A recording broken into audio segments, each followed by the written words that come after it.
Dans cette église de Cape Coast, c'est la joie. Les fidèles chantent en l'honneur du nouveau pape. Le pape représente le chef de l'Église et l'arrivée d'un nouveau pape est très excitante pour nous tous. Dieu a élu le pape et nous avons bon espoir de continuer à suivre les traces du pape François.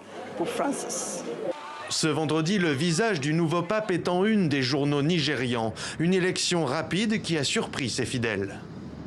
2 jours seulement après le début du conclave, nous remercions Dieu d'avoir un nouveau pape. Je suis heureuse qu'il y ait un nouveau pape et je suis heureuse qu'il soit plus jeune. Nous prions pour que Dieu lui donne la grâce de fonctionner comme il se doit. Dans cette église d'Abuja, beaucoup attendent de lui qu'il poursuive l'héritage de son prédécesseur, le pape François. Je crois fermement que le pape Léon XIV fera de même en construisant des ponts et en essayant d'unir le monde, en particulier là où il y a une crise.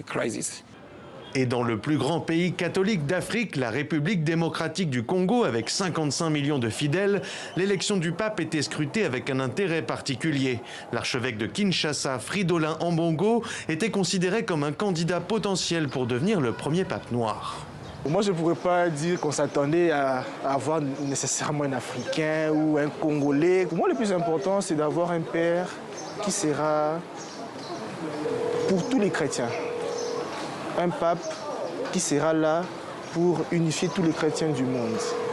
Et dans l'est du pays, comme ici à Bukavu, le premier message du nouveau pape à Rome a singulièrement résonné. Ses fidèles comptent sur lui.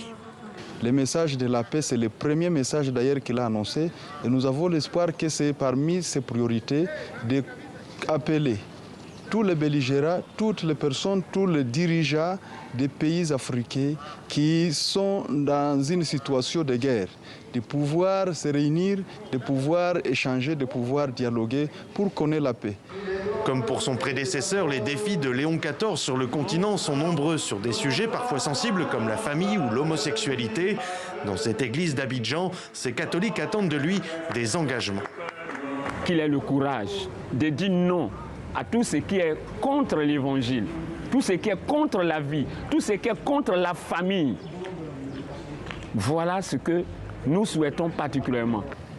Avant d'être pape, Léon XIV s'est rendu à plusieurs reprises sur le continent. L'Afrique sera un des enjeux de son pontificat. Selon un rapport du Vatican, près d'1 catholique sur 5 dans le monde est africain.